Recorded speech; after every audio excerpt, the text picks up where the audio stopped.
The Hitchhiker's Guide to the Galaxy by Douglas Adams, starring Peter Jones as the Book.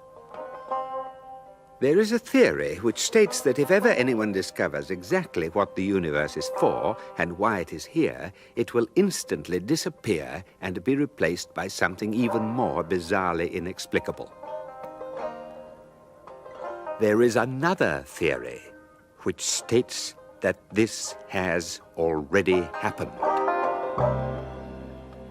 There is yet a third theory which suggests that both of the first two theories were concocted by a wily editor of the Hitchhiker's Guide to the Galaxy in order to increase the level of universal uncertainty and paranoia and so boost the sales of the guide. This last theory is, of course, the most convincing, because the Hitchhiker's Guide to the Galaxy is the only book in the whole of the known universe to have the words "Don't Panic" inscribed in large, friendly letters on the cover.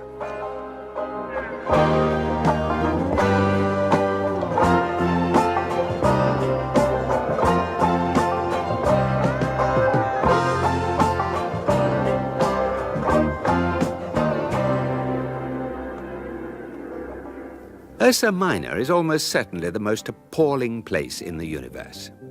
Though it is excruciatingly rich, horrifyingly sunny, and more full of wonderfully exciting people than a pomegranate is of pips, it can hardly be insignificant that when a recent edition of the magazine Play Being headlined an article with the words, "When you are tired of Ursa Minor, you are tired of life," the suicide rate in the constellation quadrupled overnight.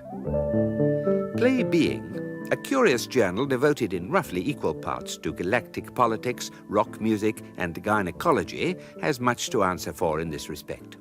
The current edition carries the results of an opinion poll in which the central offices of the Hitchhiker's Guide to the Galaxy have been voted the third hippest place in the whole of Ursa Minor. According to this same poll, the second hippest place in the whole of Ursa Minor is the entrance lobby to the same offices. This is what it sounds like. Hey, hi, man. Hi, man. How's it going, man? Oh, great, man. Stay cool. Yeah. Hello? Yes. Megadodo Publications, home of the Hitchhiker's Guide to the Galaxy, the most wholly remarkable book in the whole of the known universe. Can I help you? What? Yes, yeah, I passed your message on to Mr. Zani Whoop, but I'm afraid he's too cool to see you right now. He's on an intergalactic cruise. Yeah, he is in his office, but he's on an intergalactic cruise. And according to this same poll in Play Being, the hippest place in the whole galaxy is the left cranium of the fugitive galactic president, Zaphod Beeblebrox. Just entering the air traffic space of Ursa Minor Beta is an enormous Arcturan megafreighter carrying a larger number of copies of Play Being than the mind can comfortably conceive. Ursa Minor Beta Air Traffic Control, this is AMF-3 requesting homing beacon for planetfall. Come in, control. Ursa Minor Beta ADC receiving you. Beacon activated. Automatic docking will proceed in 2 hours. Acknowledge. Thank you, ATC. Oh, makes you sick, doesn't it, Captain? What? Look at the Visi screen. See that big white city there? The whole bloomin' thing is just Hitchhiker's offices. Palm trees and so many swimming pools you need a bloody gondola to get about. Well, that's success for you, isn't it? Is it? Is it? Well, I ask myself, all gone soft, haven't they? Hitchhiking, what do they know about it? Get one of that lot to stick out their thumb, it would probably fall off. I mean, it's all just fat cat business. What's the name of that bloke who runs it now? Maxwell Cat. Well, you know what they say, don't you? They had to move to a bigger planet because he got so fat he kept sliding off the old one. I mean, I've heard they've created a whole electronically synthesized universe in one of their offices so they can go and research stories during the day and still go to parties in the evening. Yeah, bloody clever, of course, but it's got nothing to do with the real galaxy, is it? Nothing to do with life. Talk a lot, didn't you? Yeah, well, there's not much else to do in these ships, is there? Great automated monsters. I've had 3 buttons to press in the past 500 light years, and that was just to put the coffee machine onto manual. Docking 1 hour, 54 minutes. Peter and out. Actually, I just picked up a hitchhiker. You what? Odd block. He was in a bad way. He was hitching the hard way, see. So I said to myself... Docking in 1 hour, 52 minutes. Kevin and out. Well, look, who is he? I don't know. Didn't give his name, and he'd wrapped his heads in a towel, so I... Heads? Yes, just the two. I put him in the sleeping quarters to recover. I've recovered. Who the hell are you? Don't ask. But Turn the radio on. What? Now, look Turn here. the radio on. Look, if it'll help you to do what I tell you, baby, imagine that I've got a blast array in my hand. You have got a blast array in your hand. So you shouldn't have to tax your imagination too hard. Turn it on. And news reports brought to you here on the sub-ether wave band, broadcasting around the galaxy around the clock, bringing light and enlightenment to all non-evolved life forms, saying a big hello to all semi-evolved life forms, and causing severe brain damage to anyone higher up the evolutionary ladder than a demented bee. But first, the up-to-the-minute shock news. Reports have just reached us that Zaphod Beeblebrox, the only man in history to terminate his term as galactic president by stealing a spaceship he was meant to be launching, has finally met his end. Yes, the Big Z is now finally Big D-E-A-D. We asked his private brain care specialist, Gag Halfront, if this was just a publicity stunt. Well, Zaphod's just this guy, you know. But what about these reports which say that Zaphod Beeblebrox has been eaten by Hagonenon Well, he's an impetuous fellow, you know. and is now seriously dead? Who can say? Hagonenons are they not super evolutionary life forms? That is to say, they can re-evolve into any shape in a matter of seconds. They're crazy mixed up animals, you know. And it was while this Hagonenon had temporarily evolved into the form of the ravenous bug-blatter beast of Traal that he ate Zaphod Beeblebrox. Well, this is what we find. So it would be true to say that Zaphod Beeblebrox is finally dead. True, but probably unimportant. And why is that? Well, Zaphod's just this guy, you know. And now some news from some of the outlying regions of the galaxy. A report out today from the Western Spiral Arm says that the wheel is commercially unviable. Economic experts... Look, sorry I had to wave this blaster at you, but as you just heard, I've had a bad day. What? You mean that's you? Yeah. You do lead an interesting life, don't you, Mr. Beeblebrox? It is, of course, perfectly natural to assume that everyone else is having a far more exciting time than you. Human beings, for instance, have a phrase which describes this phenomenon. The other man's grass is always greener. The Sheltonac race of Broop Kidron 13 had a similar phrase, but since their planet is somewhat eccentric, botanically speaking, the best they could manage was, the other Sheltonac's jupilberry shrub is always a more mauvais shade of pinky russet. And so the expression soon fell into disuse, and the Sheltonacs had little option but to become terribly happy and contented with their lot, much to the surprise of everyone else in the galaxy, who had not realized that the best way not to be unhappy is not to have a word for it. Arthur Dent is, of course, terribly unhappy. As is now well recorded, he and Ford Prefect escaped from the planet Earth on the day that it was unexpectedly demolished to make way for a new hyperspace bypass. Bypasses are devices which allow some people to dash from point A to point B very fast, whilst other people dash from point B to point A very fast. People living at sea, being a point directly in between, are often given to wonder what's so great about point A that so many people from point B are so keen to get there.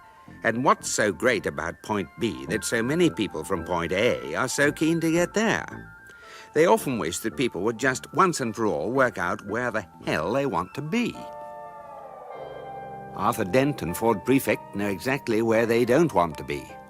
They don't want to be stranded on prehistoric Earth with a load of unwanted telephone sanitizers and advertising executives who have been thrown off their home planet of Golga Frincham, a world which has subsequently been wiped out by a particularly virulent disease contracted from an unexpectedly dirty telephone. Unfortunately, that is precisely where they are. But fortunately, they have found a way of coping with their predicament. They are drunk. Dingo's kidneys. There must be some way of getting off this planet other than getting high. You've been saying that for 2 years. Well, have I? Well, it must be true then. You've got all that electric hitchhiking equipment in your satchel, and none of it seems to do a dicky bird. We're just too far from the space lanes. The range is limited. Wait. I've got it. What, an answer? Why, it's a lateral thinking problem, isn't it? We just have to sidle up to the problem sideways when it's not looking and pounce. Well? Oh, I just knocked the bottle of wine over. Have you got an answer? No, but I've got a different name for the problem. Oh, let's have a drink. Here's another bottle. Yes, all right. No, look, every time we get to this point, we just have another drink till we're totally slarmied, and then next day start all over with... What's the matter? Arthur, look! What are you looking at? God. Yeah, it's only a bloody spaceship, isn't it? It's only hovering in the air 100 yards from us. It looks very unreal, doesn't it? Sort of ghostly. Yeah. We've been rescued! Come on, let's celebrate. Pass that bottle. Right, here. Where did it go? What, the bottle? No, the spaceship. What? It's gone. The bloody thing's gone. Where did it go? It just sort of winked out of existence. Vanished. Here. What? Take the bottle, I can't face it. Ford? Yeah? It's there again. So it is. Well, what's going on? It just came again. Pop. It comes and goes like magic. I'll tell you our trouble, mate. We're too sober by half. Come on, I will have that drink. I think I just... Christ. It's gone again. What is it? Some kind of deputation from Galactic Alcoholics Anonymous? What do you mean by that? Well, haven't you noticed? Every time I put down the bottle, it appears. And every time I pick it up again, it disappears. Look, I put it down, there it is. It's back again. I pick it up, and poof. It's gone. Here. Gone. Here. Gone. See? It works. But that's mad. Well, mad it may be, mate, but I'll tell you one thing. I'm not touching another drop of your filthy elderflower stuff till we're safely out of this solar system. That's it. I've got it. It's an intelligence test. Yes. No, it isn't. It isn't at all. Because that suggests someone's doing it deliberately, and that's not it. No, there's a time paradox going on. We're caught at the crossroads of two alternative futures. You see? No. No, I thought you wouldn't. Listen, the ship first appeared when I said, let's actually sit down and work out this problem of getting off this planet, right? Yes. And then every time we reached for the bottle instead, or just expected the problem to solve itself, the ship disappeared. Right. So, in one of the alternative futures, we work out a way of signaling to a ship, which then returns through time to pick us up. And in the other alternative, we just get drunk and ignore the problem, so no solution, no ship. I wonder what Rooster would do. Who's Rooster? Mate of mine, another researcher on the Guide. Great little thinker, Rooster. Great hitcher. He's a guy who really knows where his towel is. Knows what? Where his towel is. Why should you want to know where his towel is? Everybody should know where his towel is. I think your head's come undone. The Hitchhiker's Guide to the Galaxy has this to say on the subject of towels. A towel, it says, is about the most massively useful thing any interstellar hitchhiker can carry. For one thing, it has great practical value. You can wrap it around you for warmth on the cold moons of Jaglan Beta, sunbathe on it on the marble beaches of Santraginus V, huddle beneath it for protection from the Arcturan meganats as you sleep beneath the stars of Kakrafoon. Use it to sail a mini-raft down the slow, heavy River Moth. Wet it for use in hand-to-hand combat. Wrap it round your head to avoid the gaze of the ravenous bug-bladder beast of Traal, which is such a mind-bogglingly stupid animal, it assumes that if you can't see it, it can't see you. And even dry yourself off with it if it still seems clean enough. Those were the really great days of hitchhiking, of course. A man and his towel pitted against the universe. I mean, that lot down there in them offices, I wouldn't give you an old face flannel for the lot of them. No disrespect to you, of course, Mr. Beeblebrox. Mr. President, sir, you're a different... Talk a lot, don't you? How soon till we dock at Ursa Minor Beta? 30 minutes. Okay. Now, I can't risk being found in this freighter. I'd better go down in one of your EVA pods. Should slip under the radar screens, okay? Thanks for the ride, guys. But, why are you going to Ursa Minor Beta if you want to stay hidden? I just wanted to find out what I'm doing. What? Well, last night, after I escaped from the Hagunanar... Oh, yeah, how did you escape? I went, into a deep coma and got this message from a person I admire, respect, and deeply love. Who was that, then? Me. What, a message from yourself? Yeah, it was a message I'd implanted in my own mind 20 years ago, which was triggered off by the coma. And it just told me that the time had come, and I had to go and see this dude I'd never heard of who would tell me something to my disadvantage. Disadvantage? Yeah, so I had to go, didn't I? Why don't you tie a knot in your hanky like anyone else? Style, friend, style. Now, come on, I gotta go. No, but can I just ask you... Yeah, what is it? That Hagunanon that ate you, how did you escape? Oh, no problem. It was a super-evolving species, right? Yes. It ate me whilst it was playing at being the ravenous bug-bladder beast of Traal. and then, like seconds later, made the mistake of re-evolving into a really neat little escape capsule. It evolved into an escape capsule? Yeah. But that is really incredible. Yeah. I can't help it if I'm lucky. Pod 5, launching. Several hours later, 5 billion tons of Play-Being magazine were unloaded on Ursa Minor Beta, causing a slight but largely irrelevant shift in its orbital trajectory. A few hours later still, Zaphod Beeblebrox, the owner of what Play-Being readers had deemed the hippest place in the universe, walked into the entrance lobby of the Hitchhiker's Guide to the Galaxy, deemed merely the second hippest place in Ursa Minor. Zaphod Beeblebrox does not like Ursa Minor either. Okay, where's Zarnywhoop? Get me Zarnywhoop. Excuse me, sir? Zarnywhoop, get him, right? Get him now. Well, sir, if you could be a little cool about it. Look, I'm up to here with cool, okay? I am so amazingly cool, you could keep a sight of meat in me for a month. I am so hip, I have difficulty seeing over my pelvis. Now, will you move before I blow it? Well, if you'd let me explain, sir. I'm afraid that isn't possible right now, as Mr. Zarnywhoop is on an intergalactic cruise. When's he gonna be back? Back, sir? Well, he's in his office. This cat's on an intergalactic cruise in his office? Yes, sir. Listen, Three Eyes, don't you try to out-weird me. I get stranger things than you free with my breakfast cereal. Well, just who do you think you are, honey? Zaphod Beeblebrox or something? Yeah, count the heads. Well, I'm sorry, sir, but... What did you say? Oh, photons. You are Zaphod Beeblebrox? Yeah, but don't shout or they'll all want one. The Zaphod Beeblebrox? No, just a Zaphod Beeblebrox. Didn't you hear? I come in 6 packs. But, sir, it was on the sub-ether radio this morning. It said you were dead. Yeah, that's right. I just haven't stopped moving yet. Now, where do I find Zarnywhoop? Well, sir, his office is on the 5th floor. But he's on an intergalactic cruise. Yeah. How do I get to him? Well, the newly installed Sirius Cybernetics elevators are in the far corner, sir. Sirius Cybernetics? Oh, Zarquan, haven't they collapsed yet? Sir, can I ask why you want to see Mr. Zarnywhoop? Yeah, I told myself I needed to. Come again, sir? I came to myself in a dream and said, go see Zarnywhoop.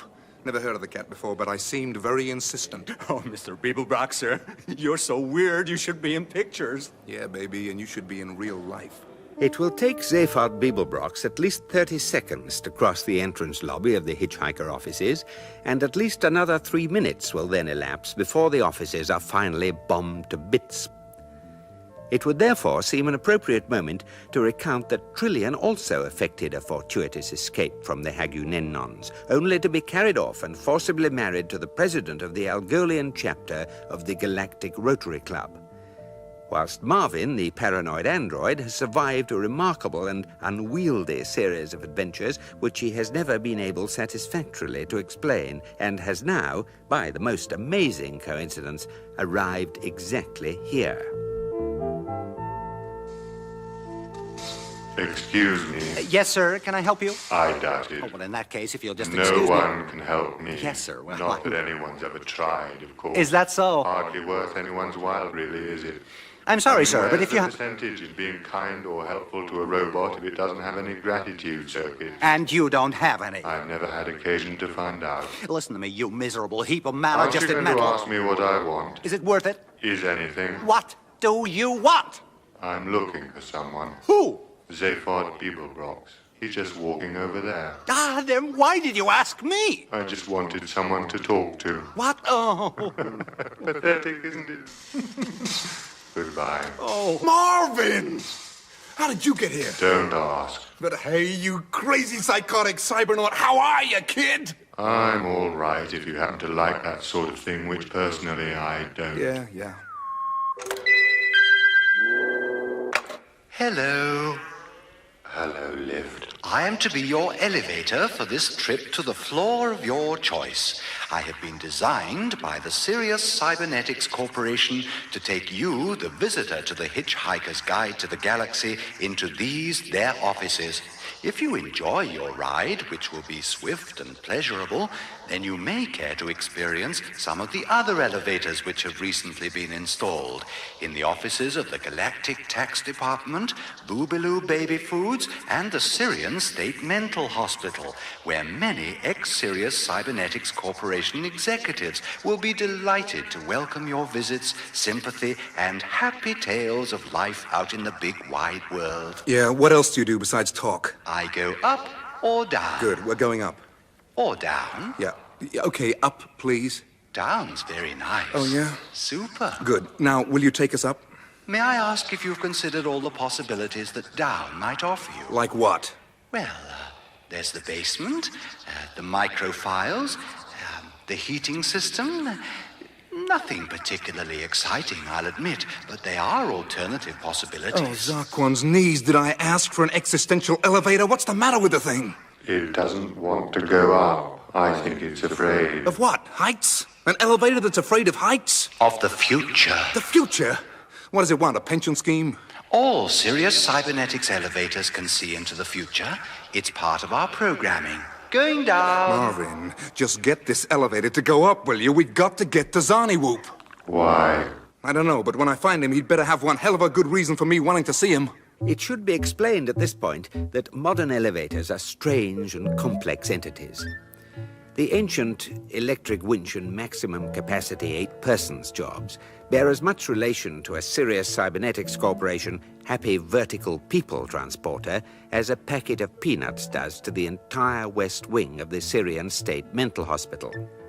This is because they operate on the unlikely principle of defocused temporal perception, a curious system which enables the elevator to be on the right floor to pick you up even before you knew you wanted it, thus eliminating all the tedious chatting, relaxing, and making friends that people were previously forced to do whilst waiting for elevators. Not unnaturally, many lifts imbued with intelligence and precognition became terribly frustrated with the mindless business of going up or down, experimented briefly with the notion of going sideways as a sort of existential protest, demanded participation in the decision-making process, and finally took to sulking in basements. At this point, a man called Gogrilla Mincefriend rediscovered and patented a device he had seen in a history book called a staircase. It has been calculated that his most recent tax bill paid for the social security of 5,000 redundant Sirius Cybernetics workers, the hospitalization of 100 Sirius Cybernetics executives, and the psychiatric treatment of over 17,500 neurotic lifts. 5th floor, and remember, I'm only doing this because I like your robot. Thanks a bundle. Hey, what's that noise? I expect it's the future that I was so worried about, and it's about to get worse. So if you don't mind, I'm going straight back down. Bye now. Left in the lurch by a lift. Hey, you know something, Marvin? More than you can possibly imagine. I'm dead certain this building shouldn't be shaking. Either they've got some vibro system for tuning up your muscles while you work, or the building's being bombed. Who in the galaxy would want to bomb a publishing company? Another publishing company. Beeblebrox! Over here! No, Beeblebrox over here. Who are you? A friend. Oh, yeah? Anyone's friend in particular, or just generally well-disposed to people? Did you know your building's being bombed? What do you expect? Ever since you arrived on this planet last night, you've been going round telling people that you're safe at Beeblebrox, but they're not to tell anyone else. Well, I'm very insecure. So's this planet now. What is that? A whole battle fleet out there! It's your government out to get you, Beeblebrox. They've sent a squadron of Frogstar fighters. Frogstar fighters? Zarquan! You see the picture? What are Frogstar fighters? Get down! That was a Frogstar fighter? No, that was a Frogstar scout robot out looking for you. Yeah? Hey, what was that? That was a Frogstar scout robot Class B out looking for you. Hey, yeah. And that? A Frogstar robot Class C out looking for you. Pretty stupid robots, huh? Yeah. Holy photon, what was that? A Frogstar robot Class D. I should imagine it's just picked up the reports from the first 3 and has come to get you. Well, we've got to get out of here. Marvin? What do you want? See that robot coming towards us? I suppose you want me to stop it? Yeah. Once you save your skin? Yeah. Down this way. Zarniwoop's office. Is this the time to keep an appointment? It's our only hope of escape. He's got a whole different universe in his office. Marvin, it's all yours. Thanks a heap. Out of my way, little robot. I'm afraid I've been left here to stop you. You? Stop me? Go on. No, really, I have. What are you armed with? Guess. Yes? Yes, go on, you'll never guess. Laser beam? No. No. Too obvious, I suppose. How about an electron ram? What's that? One of these.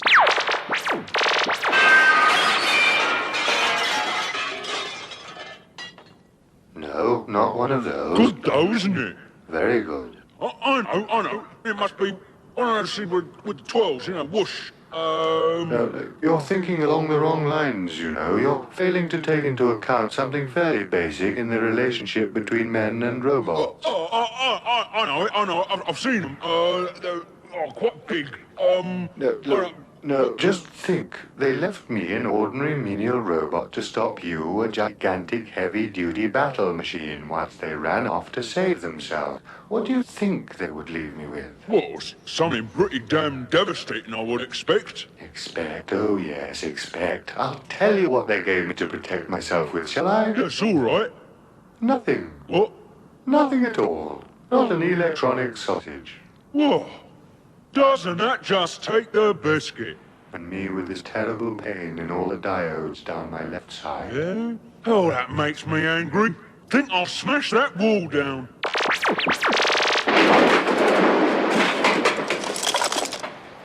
That's very impressive. Oh, you ain't seen nothing yet. I can take this floor out too. No trouble.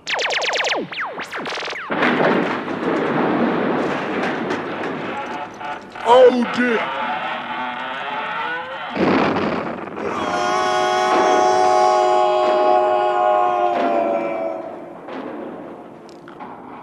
What a depressingly stupid machine.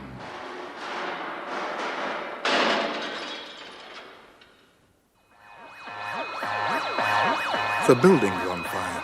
You certainly make an entrance, don't you, Beeblebrox? Well, it's a terrible building anyway. How do we get to this universe, then? I'm afraid it looks like we don't. Hey, what? The building's cracking down the middle. Yes, that's not all. Look down at the ground. Hey, the ground's going away. Where are they taking it? They're not. They're taking the building. We're airborne. Look, what have I done to deserve this? I walk into a building, they take it away. Let me introduce myself. My name's Rooster, and this is my towel. Hi, Rooster. Hello, Towel. Where are they taking us? The Frog Star. Who is the mysterious Rooster? Who is the even more mysterious Zarniwoop, and why hasn't he even appeared yet? What will Zaphod's bewildering mission turn out to be? Will it be something he finds stimulating and challenging, or will it just be a monster wanting to take over the universe for no very good reason? How long will Ford and Arthur have to stay on the wagon, and when will they be reunited with everyone else in the story? Tune into the next exasperating series of The Hitchhiker's Guide to the Galaxy and find out.